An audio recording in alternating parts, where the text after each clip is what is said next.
ಇವ್ರು ಮಾಡಿದಂತ ಕಾಂಗ್ರೆಸ್ ಪ್ರಾಯೋಜಿತ ಕಾರ್ಯಕ್ರಮ ಅದು. ಇವರು ಗೋಕಾಕ್ ಚಳವಳಿ ಕಂಪೇರ್ ಮಾಡ್ತಾರಲ್ಲ, ಅವತ್ತು ಗೋಕಾಕ್ ಚಳವಳಿನಲ್ಲಿ ಅಣ್ಣವರು ಭಾಗಿಯಾದಾಗ ಅಲ್ಲೆಲ್ಲೂ ಅಷ್ಟೇ ಜನತಾದಳದ ಬಾವುಟ ಇರಲಿಲ್ಲ, ಕಾಂಗ್ರೆಸ್ ಬಾವುಟ ಇರಲಿಲ್ಲ, ಬಿಜೆಪಿ ಬಾವುಟ ಇರಲಿಲ್ಲ. ಈ ಕಾಂಗ್ರೆಸ್ ಮಾಡಿದಂತ ಮೇಕೆದಾಟು ಪಾದಯಾತ್ರೆ 10 ಅಡಿಗೂ ಸೋನಿಯಾ ಗಾಂಧಿ ಪೋಸ್ಟರ್ ಇತ್ತು, ರಾಹುಲ್ ಗಾಂಧಿ ಪೋಸ್ಟರ್ ಇತ್ತು, AICC general secretary Randeep Singh ಸುರ್ಜೇವಾಲಾದ ದೊಡ್ಡ ದೊಡ್ಡ ಕಟೌಟ್ಗಳಿತ್ತು, ಸಿದ್ದರಾಮಯ್ಯ ಕಟೌಟ್ಗಳಿತ್ತು, ಡಿ ಕೆ ಶಿವಕುಮಾರ್ ಕಟೌಟ್ಗಳಿತ್ತು, ಚಲುವರಾಯಸ್ವಾಮಿ ಕಟೌಟ್ಗಳಿತ್ತು. ಅರ್ಥ ಆಯ್ತಲ್ಲ? ಇವ್ರು ಮಾಡಿದಂತ ಕಾಂಗ್ರೆಸ್ ಪ್ರೇರಿತ ಕಾರ್ಯಕ್ರಮಕ್ಕೆ ಚಿತ್ರರಂಗ ನಟರು ಬರ್ಲಿಲ್ಲ ಅಂತ ಹೇಳಿ ಅವ್ರು ನಟ್ಟು ಬೋಲ್ಟು ಟೈಟ್ ಮಾಡ್ತೀನಿ ಅಂತ ಹೇಳ್ತಾರಲ್ಲ. ಹಾಗಾದ್ರೆ ಅದಾದ ನಂತರ ಇದೆ ಡಿ ಕೆ ಶಿವಕುಮಾರ್ ಮಾಡಿದ್ದೇನು? ಯಾವ ನೈತಿಕತೆ ಇದೆ ಅವ್ರಿಗೆ ಕಾವೇರಿ ಮೇಕೆದಾಟು ಬಗ್ಗೆ ಮಾತಾಡೋದಕ್ಕೆ?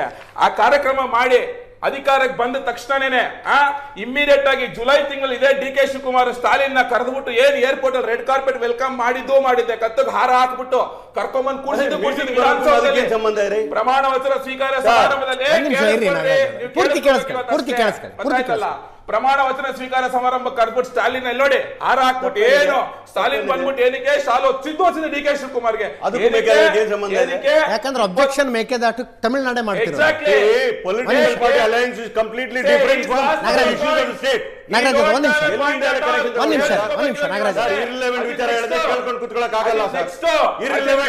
ನಾಗರಾಜ್ ಯಾದವ್ ಪೂರ್ತಿ ಕೇಳಿಸ್ಕೊಳ್ಳಿ.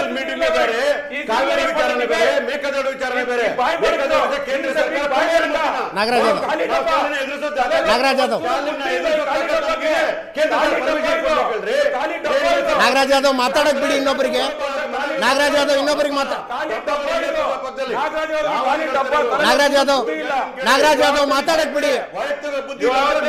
ನಾಗರಾಜ್ ಯಾದವ್ ಮಾತಾಡಕ್ ಬಿಡಿ ಇನ್ನೊಬ್ಬರಿಗೆ.